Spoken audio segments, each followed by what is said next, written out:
I want you to think back to a time before cash machines were on every corner. Back when we would make a trip to the bank's drive-up window. We would sit there anxiously waiting for that cool pneumatic tube to zip our checks and cash to the teller, who always seemed a little too grumpy, even though he got to work with cool pneumatic tubes all day.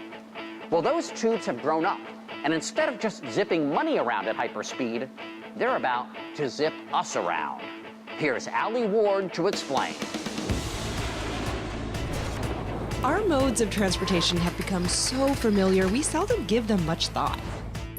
But when entrepreneur Elon Musk put a new vision of transportation into the world for engineers and designers to ponder, it set into motion a scientific race to create what is called a Hyperloop. It's a proposed method of high-speed transportation that would safely propel magnetically levitating pods of people or cargo over long distances, such as from San Francisco to Los Angeles, through large, low-pressure tubes.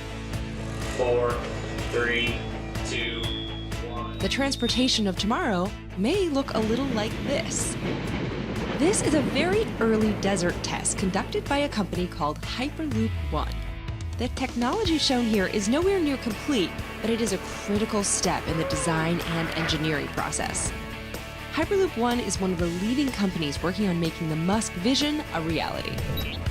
I went to Los Angeles to meet with one of the enterprising engineers at Hyperloop One. This is Casey Handmer, and he is a levitation engineer. Hyperloop is a new mode.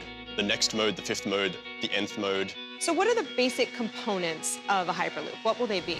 Okay, so there is a ground-based system, which is the track or the tube and pylons to separate that from the ground. Then there's the pod, which is a very lightweight vehicle, something like a business jet with missing wings that people will sit inside and that gets transported and levitates down the tube. And then you have the various trackside components which attach to the tube, such as vacuum pumps and motors and propulsion system.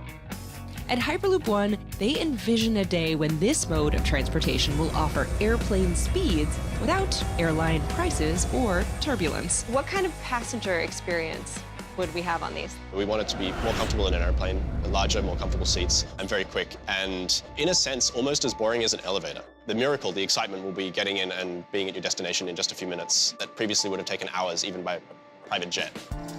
Casey showed me a magnetic device that can loosely demonstrate levitation, and it's called Geigelcopter, named after one of the Hyperloop One founders, Josh Geigel. In terms of existing magnetic levitation systems, they're much more complicated than this because they have to operate in different kinds of ways. Now, this doesn't appear to be a Hyperloop. There's no tube, there's no pod. This is just to demonstrate how the magnetic levitation works. Exactly, we have some moving magnets here. So instead of having a rotating magnet attached to a big heavy motor, we'll just have magnets stuck to the pod, and the pod itself will be the moving part that shoots down the whole system. The magnetic pull of innovation is motivating the people at Hyperloop One to move cargo in this way by the year 2020 and passengers by 2021. With speeds up to 670 miles per hour, that's putting us all on a fast track to the future.